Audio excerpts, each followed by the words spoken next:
And now it's time to go to our first speaker. I should remind you that this evening, for the first time, we're broadcasting with 12 partners, and there's just some restrictions. We've got 60 minutes of show time in total, so we'd love to just ask you to remain in your seats over the next 60 minutes and then come with us to Night Summit on the water just behind the Altice. For many, Edward Snowden defines what it means to be a whistleblower. In 2013, he exposed a system of mass global surveillance. 6 years later, he continues to be one of the most listened to voices in the world. In conversation with Pulitzer Prize-winning investigative journalist James Ball, please welcome Edward Snowden. Laura, at this stage I can offer nothing more than my word. I am a senior government employee in the intelligence community. I hope you understand that contacting you is extremely high risk.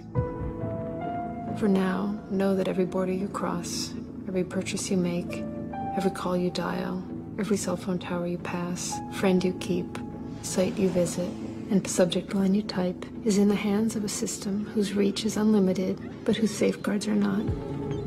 In the end, if you publish the source material, I will likely be immediately implicated. I ask only that you ensure this information makes it home to the American public. Thank you, and be careful. Citizen 4. Sorry, I don't know anything about you. Okay, I work for... Sorry, I don't know your name. Oh, sorry. My name is Edward Snowden. I go by Ed. Edward Joseph Snowden's the full name.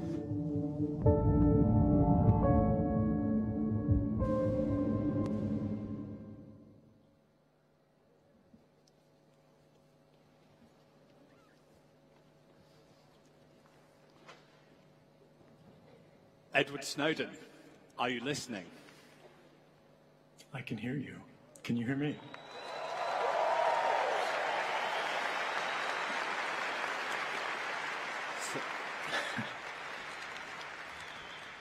So, welcome to WebSummit, Edward. So, let's jump right in. Let's have you take us all here to the moment where you decided, as a serving intelligence contractor, that you needed to speak to the public, you needed to speak to the world. What was it like in that moment? What drove you to it? It's a good question. Excuse me, I hear feedback on my audio line. I'll just try to talk through it.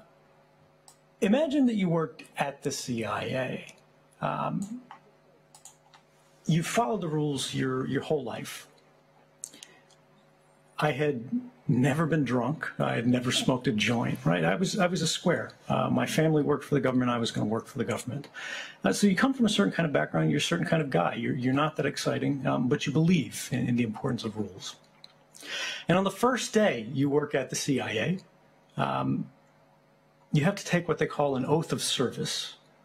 It's a very solemn vow in a dark room, flags all over the place, with everybody else that's entering government service at the same day. And here you have to swear an oath to support and defend not the agency, not a secret, not even a president, but the Constitution of your country against all enemies, foreign and domestic.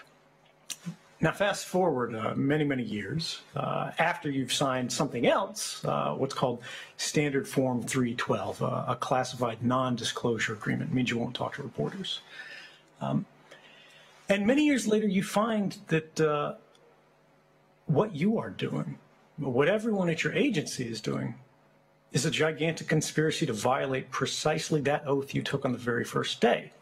And this is what I struggled with for many years and eventually drove me forward, is what do you do when you have contradicting obligations? To what do we owe our greater loyalty? To the founding documents of our society, to the Constitution, or to Standard Form 312? For myself, the answer was clear. And when the government can act behind closed doors, when they can change the game without our knowledge and consent, I believe the public has a right to know about that. Now, when you made that decision to pick the first loyalty to the US Constitution, to the world's public, what was, you handed over lots of documents to reporters and they spent months and years reporting. Now, no one's going to remember every story, every line. What was the message that you wanted the US public, the publics of the world, to take from what you saw and you disclosed? Well, there's two large ones. One is technological and one is democratic. When we talk about technology, the primary distinction, the thing that drove me forward, the thing that chilled me, is that intelligence collection and surveillance more broadly was happening in an entirely different way. It was no longer the targeted surveillance of the past, where the police or spies went, we have this person that we suspect is up to no good. And so we're going to sneak into their home or their office. We're going to plant a bug. We're going to go to the phone company, and we're going to tap their specific line. We're going to listen to a link that they talk to bad guys with.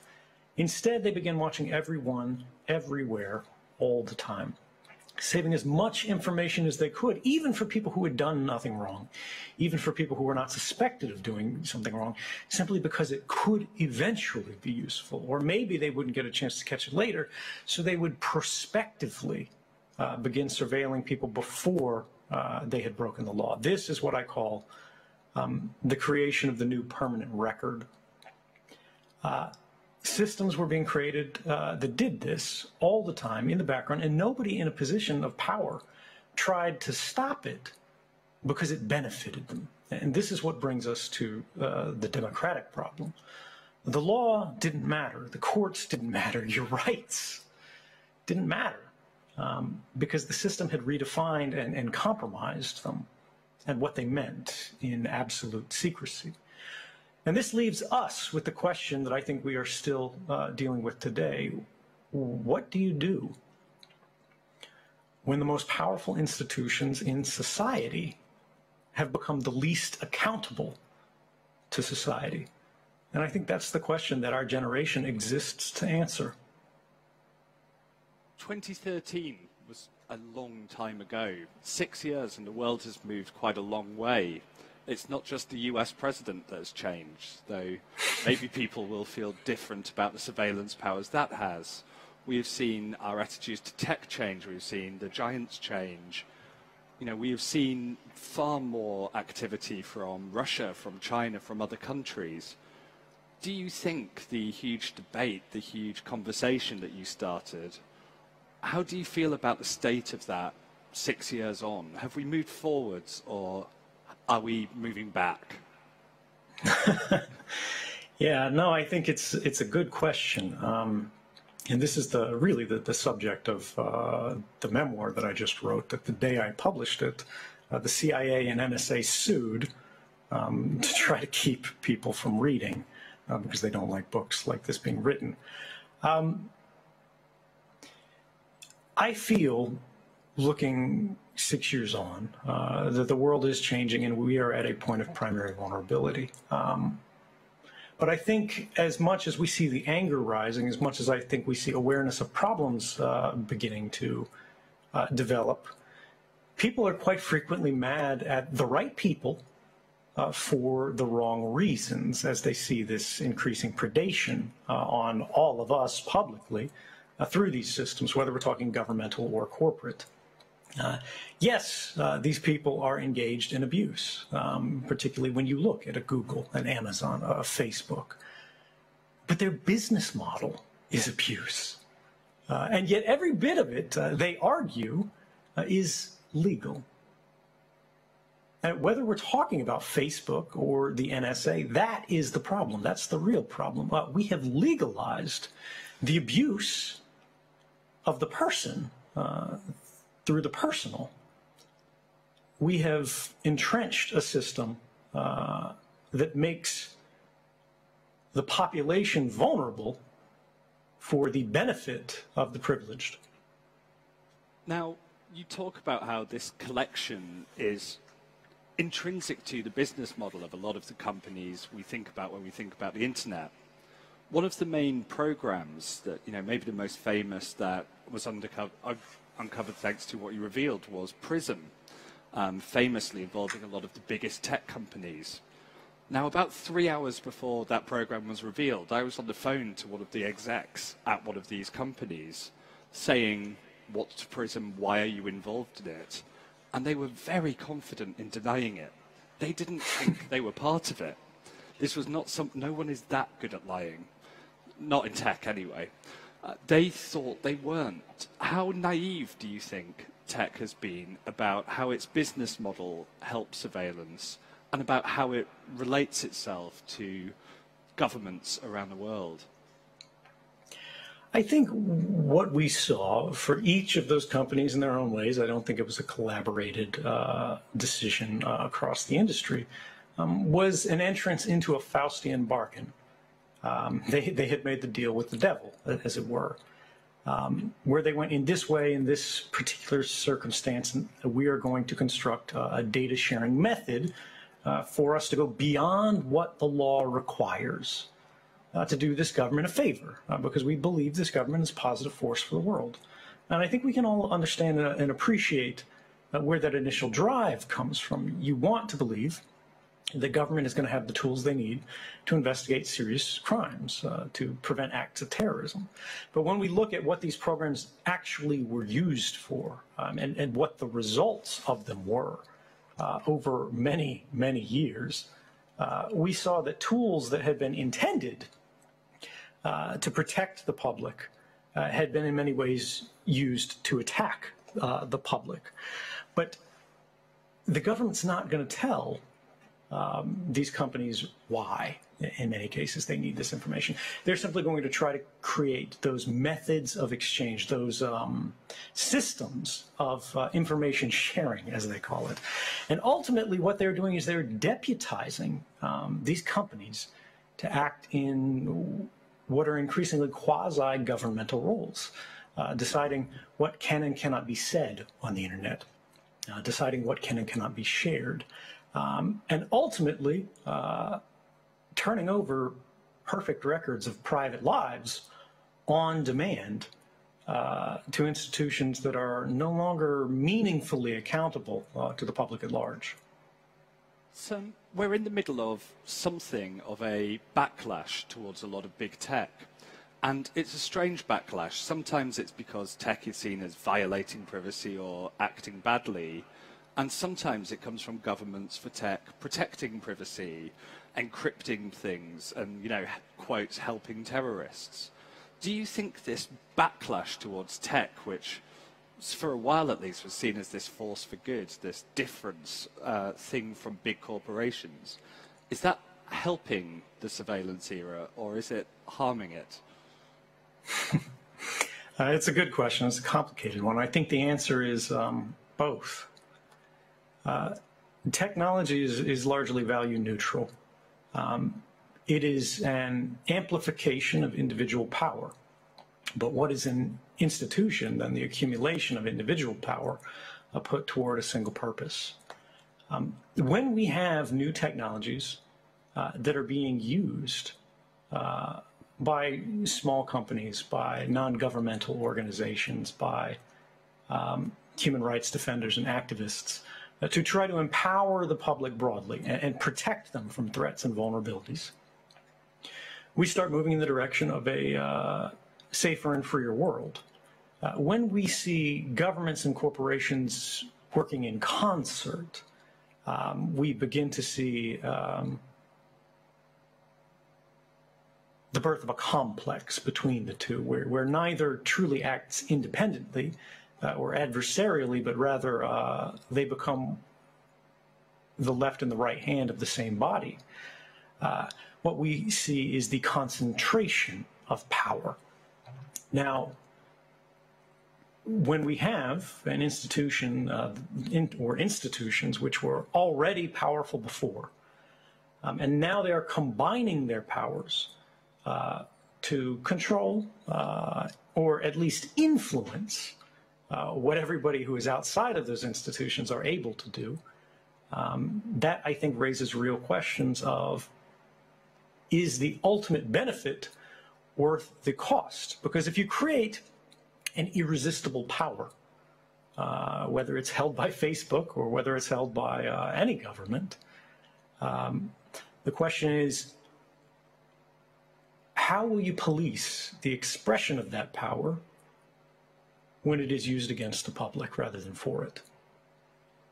If this is essentially the bad version of the internet, the dangerous version of the internet, what does a good version of the internet look like? What helps you build that? You know, we are speaking to you from within the EU, so is it something like GDPR? Do we have a panacea there? This is a good bit of legislation in terms of the effort that they're trying to do. Is GDPR the correct solution? I think no, and I think the mistake that it makes is actually in the name. The General Data Protection Regulation misplaces the problem. The problem isn't data protection, the problem is data collection. Regulating the protection of data presumes that the collection of data in the first place was proper, that it was appropriate, that it doesn't represent a threat or a danger, that it's okay to spy on everybody all the time, whether they're your customers or whether they're your citizens, so long as it never leaks, so long as only you are in control of what it is that you've sort of stolen from everybody. And I would say not only is that incorrect, but if we learned anything from 2013, it's that eventually everything leaks. It's a bad strategy. But to just test you on that a little bit, one of the rare things with GDPR is it's got big fines. You know, you can have 4% of your money. Are there not some tech giants you'd like to see facing that kind of thing? Oh, absolutely. Like, this is the thing where I say it is a good first effort, right? It is a low bar, and they have raised that bar, and that is meaningful. What I'm saying is that it's not a solution. What I'm saying is that it's not the good internet that we want, because even though the GDPR does propose, I believe, 4% of global revenue fines for internet giants, today those fines don't exist. And until we see those fines being applied every single year to the internet giants, until they reform their behavior and begin complying not just with the letter but the spirit of the law, it is a paper tiger. And I think that actually gives us a false sense of reassurance, because these companies that are the ones who that fine is most threatening to are also the ones with the most lawyers who are able to undermine the meaning of that law the most effectively. Now, of course, the room that you're speaking to here, this is a room full of tech entrepreneurs, of tech executives, of tech investors, maybe one or two regulators, but that's not the main crowd. What do you want them to build next? What do you want them to do next? What is the sort of positive thing that you could see from them for the next era of the internet? I think we need to consider what the real problem is. What is responsible for this mood that we all feel, whether we're talking politics, whether we're talking technology, whether we're talking economy.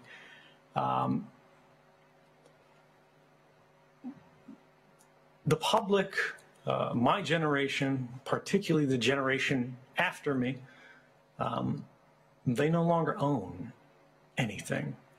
They are increasingly not allowed to own anything. You use these services, and they create a permanent record of everything you've done simply by having your phone in this room on you in your pocket, not even using it, but simply having it turned on.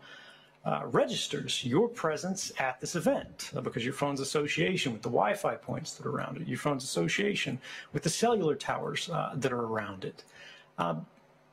And this is the thing that people miss. All of these companies, all of these governments go, oh, data collection, data protection. I mean, it's all very abstract. But data isn't harmless. Data isn't abstract when it's about people. And almost all of the data that's being collected today is about people. It is not data that is being exploited. It is people that are being exploited. It is not data and networks that are being influenced and manipulated. It is you that is being manipulated. And right now, the reason that is so and the reason surveillance and collection is so much of a problem is because we have to trust everybody on the network. We have to trust everyone that we pass on this hostile path of the internet. All of the routers, all of the internet service providers that you cross. If you have to trust Cisco or Juniper or Huawei or Nokia, we have a problem because you can't trust any of them. They will all act in their own interest rather than the public's interest broadly. Whether it's a private company or a national telecommunications company, it is an institution of power. And our communications are vulnerable today to every single one of them until we change the model, until we redesign the basic system of connectivity in the internet. We have more and more communications becoming encrypted today, or electronically protected, right? They're no longer electronically naked as they cross this hostile path. But it is not all of them. Even when they are being encrypted, they are still observed. You can Edward, see the origin and I'm going to have to cut you there with that challenge for building a new internet. Sir Edward Snowden, thank you very much. Thank you. I'm going to say one last thing if I can. I know we're out of time, but one last thing. And this is for the call for restructuring the internet. It's much more simple than that.